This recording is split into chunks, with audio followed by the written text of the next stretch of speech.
carnet perinatal. Dijimos que uno de los indicadores para poder valorar un buen control prenatal es la mortalidad materna. Pero, ¿a qué nos referimos cuando decimos mortalidad materna? Se considera muerte materna la de toda mujer mientras está embarazada o dentro de los 42 días completos de terminado el embarazo, independientemente de la duración y localización de éste, por cualquier causa relacionada o agravada por la gestación o por su manejo, pero no por causas accidentales o incidentales. Lo que denominamos como muerte materna tardía es aquella de una mujer por causas obstétricas, ya sea directas o indirectas, más allá de los 42 días, pero menos de un año después de la terminación del embarazo. La mortalidad materna la podemos dividir en dos causas diferentes, una de causa obstétrica directa y otra de causa obstétrica indirecta.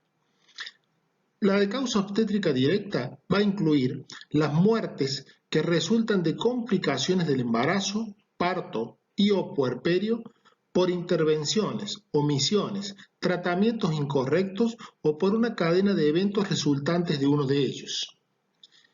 A diferencia de la causa obstétrica indirecta que comprende las muertes de las madres que resultan de enfermedades preexistentes o enfermedades que se desarrollan durante el embarazo y no son debidas a causas obstétricas directas, pero que son agravadas por el embarazo.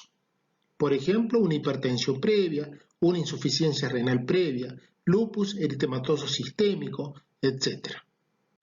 En cuanto a la causa de mortalidad en nuestro país, principalmente está dada en primer lugar por los síndromes hipertensivos del embarazo, en segundo lugar por las hemorragias posparto y podemos catalogar en un tercer lugar por las infecciones.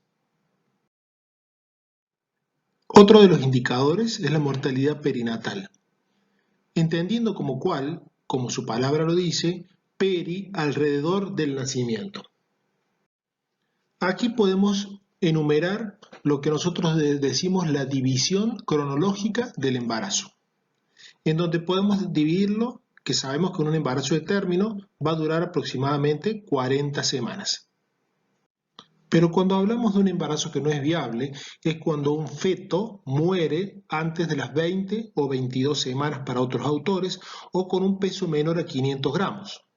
Decimos que es un embarazo inmaduro cuando va de las 22 a las 27 semanas y un embarazo prematuro cuando va de las 27 semanas a las 37 semanas, dejando el término de embarazo de término, aquel que va entre la semana 38 y la semana 42, y de embarazo de posttérmino al que tiene más de 42 semanas.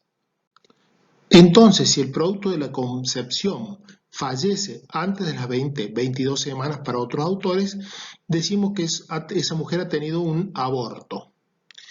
En cuanto a la mortalidad fetal intermedia, está comprendida entre la semana 20 o 22 y las 27 semanas completas de gestación, con pesos fetales entre 500 y 999 gramos aproximadamente. La mortalidad fetal tardía es la que ocurre a partir de las 28 semanas o un peso de más de 1000 gramos. Se denomina mortalidad infantil a la que ocurre en el primer año de vida. Pero hay que tener en cuenta que esta mortalidad se le divide en una mortalidad neonatal, que es cuando el bebé o el producto de la concepción ya nacido fallece durante el primer mes de vida, específicamente hasta los 28 días de vida. Pero a su vez también podemos dividir en una mortalidad neonatal precoz y una mortalidad neonatal tardía. La mortalidad neonatal precoz decimos que es cuando fallece el recién nacido en los primeros 7 días de vida. Y la mortalidad neonatal tardía, aquel, producto de la concepción o bebé ya nacido que fallece entre los 7 y 28 días de vida. Esta división de mortalidad neonatal precoz o tardía nos va a dar ciertas respuestas de la causa que puede haberla producido. Si es la precoz, generalmente la causa va a ser alguna patología que afectó al feto durante toda la gestación. Si es una muerte neonatal tardía, generalmente es porque tiene algún problema específicamente el feto interno, endógeno o alguna patología propia del mismo. Entonces, repitiendo, ¿cuáles serían los objetivos del control prenatal? Y por un lado, identificar los factores de riesgo, diagnosticar la edad gestacional, diagnosticar la condición fetal, diagnosticar la condición materna y, por último, como habíamos dicho, no menos importante que lo otro, educar a la madre. Entonces tenemos que aprender qué es un factor de riesgo. Factor de riesgo es la característica o atributo biológico, ambiental o social que cuando está presente se asocia con un aumento de la posibilidad de sufrir un daño, ya sea la madre, el feto o ambos. Los problemas que con mayor frecuencia se asocian a morbimortalidad perinatal son, por el lado del recién nacido, la prematurez, quizás la más importante. Luego, las malformaciones congénitas y por último, las infecciones. Y en cuanto a los problemas que se asocian a la morbimortalidad materna, como ya dijimos, en primer lugar, los síndromes hipertensivos del embarazo, la hemorragia postparto y luego dijimos las infecciones y después las enfermedades maternas pregestacionales. Entonces, ¿cuáles son los factores de riesgo que pueden comprometer la normal evolución de la gestación?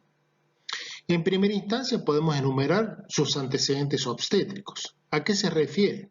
Y si es una paciente que es primigesta, si es una gran multípara, qué edad tiene, ya el factor de riesgo edad, una paciente antes de los 15 años o mayor a los 35 años que quede embarazada, el factor de riesgo edad ya es un factor de alto riesgo. Para resumir un poquito, tenemos que tener en cuenta cuando decimos primigesta, ¿a qué nos referimos? Si una paciente es primigesta, como su palabra lo dice, es su primera gestación.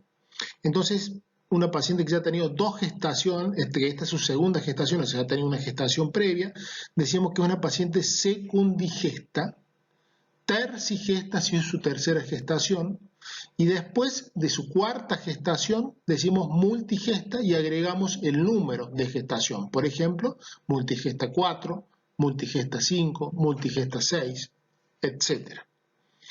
Y las paras serían la cantidad de partos o nacimientos que ha tenido esta mujer. Por ejemplo, una paciente que estamos controlando y esta es su segunda gestación y ha tenido ya un parto previo en los años anteriores, vamos a denominarla como una paciente secundigesta, porque es la segunda gestación que tiene, primípara, porque ha tenido una sola para.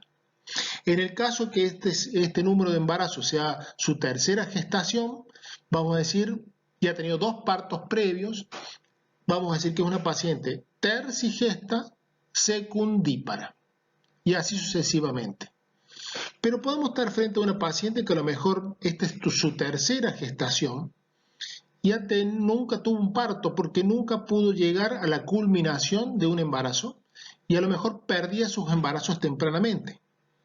Aquella paciente que no ha tenido, digamos, un parto, decimos que es una paciente nulípara. Entonces, esta paciente del ejemplo, que decimos que es la tercera gesta, pero no tiene hijos previos, podemos decir que es una tercigesta nulípara. ¿Qué historia obstétrica previa ha tenido esta paciente? Consulta por infertilidad, por pérdidas del embarazo temprano, ha tenido mortinatos en los embarazos anteriores, los fetos anteriores han tenido malformaciones congénitas. ¿Cuál fue el peso de nacimiento de los niños anteriores? Los factores nutricionales. La paciente es una paciente desnutrida. ¿Cuál es su índice de masa corporal? O por el contrario, es una paciente obesa. ¿Qué factores socioeconómicos tiene esta paciente? ¿Qué nivel de alfabetismo tiene? ¿Tiene algún tipo de consumo de sustancias como alcohol, tabaco o drogas? ¿A qué se dedica la paciente? ¿En qué trabaja? ¿Vive en la ciudad o en la zona rural? Y en cuanto a la patología pélvico-genital, ¿los partos anteriores fueron partos normales? ¿Cuántas cesáreas tiene? ¿Tuvo alguna complicación durante el embarazo o en el parto anterior? Valorar la pelvimetría interna es muy importante para ver si la paciente tiene una pelvis estrecha, tiene una pelvis complaciente o no. Y como decíamos, que es muy importante realizar el Papa Nicolau y la colposcopía, o sea, la visión directa del cuello del útero para ver si hay algún tipo de lesión a nivel del canal vaginal que posteriormente se va a transformar en el canal del parto. ¿Qué patología médica u obstétrica ha tenido esta paciente en los embarazos anteriores? Ha sufrido de algunos síndromes hipertensivos del embarazo, ha presentado patologías como colestasis intrahepática, qué grupo y sanguíneo tiene, ha tenido hemorragias o complicaciones en los embarazos anteriores, se le ha roto la bolsa tempranamente, qué patología previa al mismo tiene, es diabética, sufre de alguna cardiopatía, es una anémica crónica. Entonces, todos estos son factores de riesgo que nos pueden elevar el riesgo y pasar a que sea un embarazo de bajo riesgo a un embarazo de alto riesgo y que van a necesitar a lo mejor un control de un nivel, digamos, de tensión superior al cual está en este momento.